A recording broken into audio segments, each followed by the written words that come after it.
parabéns pela vitória. A pergunta talvez seja mais óbvia aqui da coletiva, a sensação de estar completando 100 jogos pelo Fluminense com mais um triunfo. Orgulho, né, define o momento que eu estou vivendo agora, né? Completar 100 jogos com o Fluminense às portas de completar 41 anos de idade, né? Assim, para mim é motivo de muito orgulho e muita gratidão a Deus, né? E olhar para trás, assim, esse passado recente, tudo que a gente tem vivido, né? Conquistas, choros, alegrias. O meu é um clube que somos apaixonados, que é o Fluminense. Para mim é um motivo de muito, muito orgulho mesmo. Boa noite, Melo. Caio Pereira do Gol. Como é que é para você, os 40 anos de idade, ser capitão de um dos maiores clubes do Brasil e ter feito parte da história do clube, ter conquistado a Libertadores, a Recopa e os 2 campeonatos cariocas? O orgulho, né? Assim, mas um sentimento de... Quando eu cheguei e na coletiva, na apresentação, não estavam os jornalistas presencialmente, né? Online, né? E eu lembro quando eu falei assim, eu vim pro Fluminense para construir uma história, né? De brigar por todos os títulos. Eu lembro o sorriso no canto do rosto de alguns jornalistas, sabe? Mas eu sou um cara, assim, que eu aprendi ao longo da minha vida que sonhar é grátis, sabe? E a gente começa, o primeiro passo de fato, nós sonharmos, né? Tem pessoas que sonham pequeno, tem pessoas que sonham grande, né? E depois é correr atrás, né? Assim. Então, eu vim pro Fluminense, na verdade, Deus abriu a porta para eu vir pro Fluminense, né? Porque foi um motivo de muita oração entre eu e a minha esposa Roberta, né? A gente dobrou os joelhos, orou e pedindo a Deus para abrir só uma porta para nós e fechar todas as outras portas. E eu estava fechado com outro clube. E as portas se fecharam e abriu só a porta do Fluminense.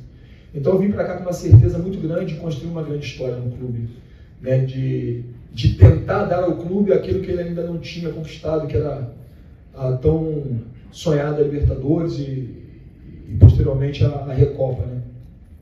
Mas entendendo também que essa conquista não é um ponto final, e sim um ponto de partida para um clube gigante, como você mesmo falou, que é o Fluminense. Então a gente continua sonhando, né? Continua trabalhando muito. Acho que o primórdio, assim, do Fluminense, desse grupo, é a humildade e o companheirismo, né? Humildade de entender que não importa qual jogo nós vamos jogar ou contra quem é o adversário, nós temos sempre que dar o nosso melhor dentro de campo, e o companheirismo de fazermos, entender cada um de que a gente não pode deixar o nosso coleguinha na mão, o nosso companheiro na mão, né? Então isso aí tem sido uma marca registrada do Fluminense. É claro que a gente vem numa sequência, assim, de uma crescente muito importante, né? Precisamos continuar melhorando, mas sempre sonhando com grandes conquistas, entendendo e com muita esperança de que grandes coisas vão acontecer aqui no Fluminense. Silene do canal Flunews. Eu acompanho muito você nas suas redes sociais, então tem toda essa questão, sem jogos, aquela lesão, eu vejo você sempre nos seus momentos até na sua casa, você sempre cuidando da saúde. Eu sei que você chega cedo, às vezes é um dos primeiros a chegar, um dos últimos a sair, e capitão do time.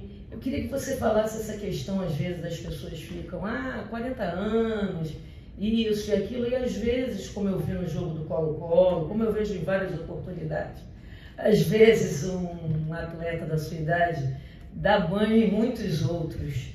E eu acho que é muito importante a sua figura dentro do clube. O que você pretende daqui para frente, dentro do Fluminense ainda, do período que você ainda vai ficar, e o que você projeta para mais para frente, porque às vezes eu vejo você lá em Xerém e outras coisas. Felipe Melo, de ontem, de hoje e o de amanhã. Bom, eu vi o Fluminense, né? Isso é uma marca registrada na minha carreira, né? Os clubes que eu passei eu sempre vivi intensamente, né? E aqui no Fluminense não é diferente, pelo contrário, porque eu tenho aqui o Davi, que está no Sub-20, tem o Luke, que está no Sub-11, né? Então a gente vive Fluminense, respira Fluminense. Às segundas-feiras, quando eu não posso estar presente lá em Xerém, a minha esposa está presente em Xerém para acompanhar os treinamentos. Então, assim, de fato, viver e usufruir desse momento, né? Isso, confesso que aprendi ao longo da minha carreira, que o futebol ele te ensina com 11 anos, mas te ensina com 50, com 40, né? Basta você querer aprender. E a cada dia eu aprendo mais, sabe, no futebol. Seja, de repente, você não tem a mesma velocidade, mas já tem uma outra leitura de jogo, né? De repente você não tem um salto, mas tem um bom tempo de bola. Então, assim, isso é tudo questão de aprendizado, de muito treino, muito trabalho. E eu espero, de fato, continuar conquistando o Fluminense, né? Como eu falei, é um ponto de partida. O Fluminense não pode se contentar com essas conquistas e sentar no que aconteceu nesse passado recente, né? O Fluminense tem que continuar pensando gigante como é o Fluminense, né? Então a gente continua trabalhando, continua cobrando bastante. Muitas vezes eu falo porque eu entendo que eu tenho propriedade para falar, porque eu vivi o processo, eu tenho vivido o processo. Então muitas vezes eu falo algo que eu já vivi, que já aconteceu comigo, seja no âmbito profissional ou no âmbito pessoal, né? Então, um cara, pai de 4 filhos, eu vou para 20 anos de casado com a mesma esposa, né? Então a gente aprende e procura passar para os demais, né? Seja molecada ou seja, de repente, algum atleta que tenha já uma certa idade, mas que tenha vivido algum tipo de problema. É por isso que eu falo que o Fluminense é uma família. Nós somos uma família porque nós tentamos entender a raiz do problema de cada atleta, né? Na pessoa do nosso treinador Diniz, do nosso presidente, enfim, do seu Paulo. Então, a gente se importa com cada um, né? O Fluminense é um clube que se importa com pessoas. Por isso, o Fluminense tem colhido frutos de situações que foram plantadas lá atrás e hoje a gente tem colhido frutos importantes. Boa noite, Felipe.